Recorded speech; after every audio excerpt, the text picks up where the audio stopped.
Sunil Lal, a very dear colleague and a very dear friend of mine, Mr.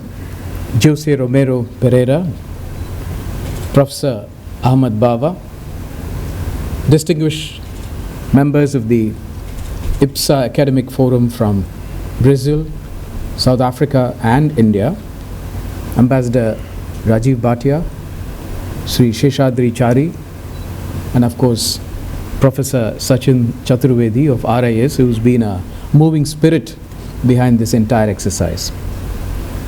It's a great pleasure to be with you today at this meeting of the IBSA Academic Forum. I would like to extend a very warm welcome to all of you to this very beautiful and historic city of Kochi. And I'm also very heartened to see active participation from South Africa and Brazil, and let me extend a very warm welcome to all of you here in India.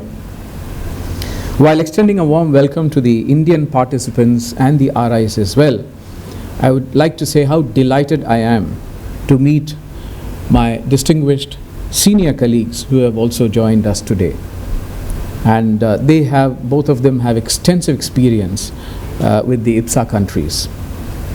Friends, the IBSA Sherpa meeting and the IBSA Academic Forum are being convened at a time when our three countries have taken a call to rejuvenate IBSA. When BRICS was gathering momentum, there was an apprehension that maybe IBSA will be overshadowed. In some ways, IBSA was overshadowed, and IBSA was in the danger of losing steam, and in some ways it did lose steam. However, in the last 10 years or so when BRICS has been there, I think we have realized that BRICS has certain structural infirmities which does not address the interests of South Africa, Brazil and India. And that's why I think the analogy which Ambassador Sunil Lal mentioned of the Mercedes-Benz is very relevant. And I love the way Professor Bawa mentioned about the Maruti, but I'm sure we can aspire for another car which can be jointly produced by all three of us. So I'm very happy to inform you that the last few years has given our three countries the conviction that IBSA is and continues to be relevant in the world of today. And the time has indeed come for IBSA to take the lead again on several issues. There are several reasons for this, not the least of which is that all three of us are democracies, and we have to respond to the aspirations of our people. And when we do so, we will have our own priorities and aspirations as IBSA. And IBSA will be the perfect vehicle to articulate them at the global level. Apart from being democracies, we have a whole lot more going for the three of us. Both as countries which have strong rule of law and is multicultural, and also as countries which have a special role and responsibility internationally to bring about reform and change to the international world order. And we as IBSA are now in the process of redefining our role in these challenging times. And that's why we are here today, both as governments and as academics. And this is where I see an important role for the IBSA Academic Forum. IBSA Academic Forum is an important IBSA intellectual and people-to-people mechanism. It serves as a means of bringing together specialists, policymakers, researchers, and the civil society from the three countries to discuss key issues for the promotion of inclusive growth and bring about synergies between the three of us. Your forum is now meeting after a gap of several years. In the earlier meetings, IBSA Academic Forum presented substantive recommendations to the IBSA leadership covering diverse areas from IPRs, trade, social protection, unemployment, South-South cooperation, climate change, rural livelihood, inclusive growth, etc. These recommendations were well received by our leaders and found a resonance in the IBSA Leaders' Declaration. And as Professor Bao was mentioning, it is just a coincidence that I was also there in 2011 during the last IBSA summit in Pretoria. I referred to challenging times. To state the obvious, we are witnessing unprecedented challenges. And we look forward to the outcome of your deliberations to give us your views on the way forward for IBSA. Multilateralism and global trade have in the past few decades arguably contributed towards mainstreaming of the developing and the least developed countries into the global value chains. Trade has played a useful role in helping pull millions out of poverty world over. The current trade tensions, protectionism, and challenges to the multilateral trading system have put pressure on traditional policy prescriptions. WTO's dispute settlement mechanism is facing serious challenges and needs immediate revitalization. The distribution of benefits of multilateralism and global trade, however, has been uneven. The current social tensions witnessed around the world has raised questions on the benefits of globalization and the accepted economic models. IBSA countries have advocated that development should remain central to global trade, and equitable benefit sharing, job creation, and inclusive growth should be integral to it. But we need to go beyond the two poles of multilateralism and unilateralism and reflect a bit more on whether there is indeed a middle path or a third way. As Prime Minister Modi had mentioned, and this was actually, he articulated this in Johannesburg during the BRICS summit, our countries have a special role to promote reform of multilateral and international institutions and organizations, especially the UN Security Council. What he mentioned was that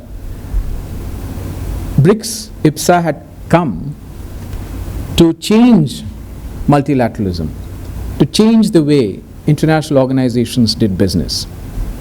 And therefore, after all these years, we cannot come to a point when our countries articulate multilateralism and try to protect a status quo which we actually came to change.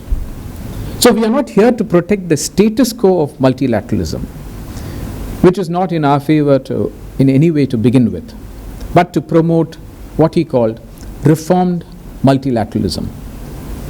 And I think this found resonance in the retreat during the BRICS summit. And I do recall His Excellency, the President of South Africa, when he's summing up, I think he made that as his very first point, that we are for reform. So therefore, as IBSA, I think we have an important role, since we do not probably subscribe to multilateralism the way it is, and we certainly don't subscribe to unilateralism and protectionist tendencies which are coming out.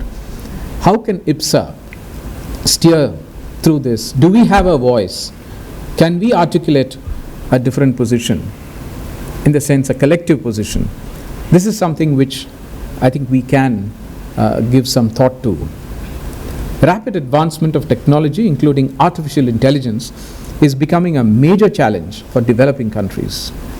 Digitalization, changing nature of work, and the new industrial revolution and demographic trends are putting a stress on job creation.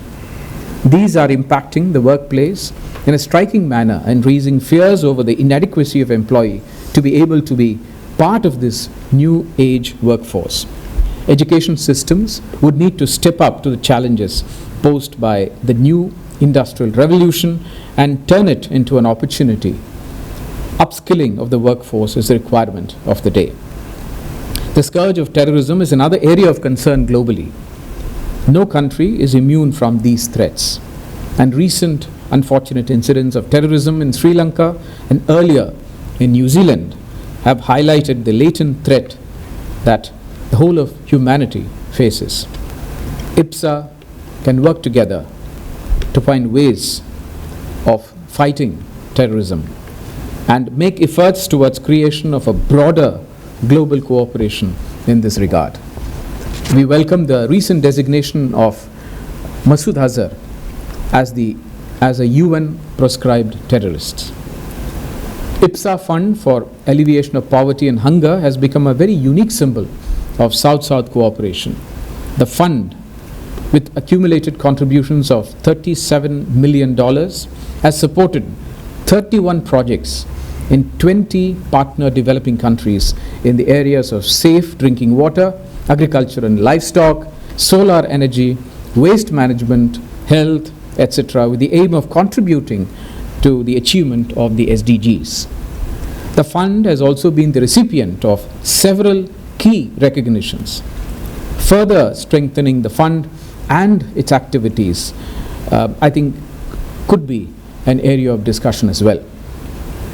An important development has been the IBSA Visiting Fellowship Program initiated by us and backstopped by RIS in New Delhi. We will be releasing their research as a publication later this evening.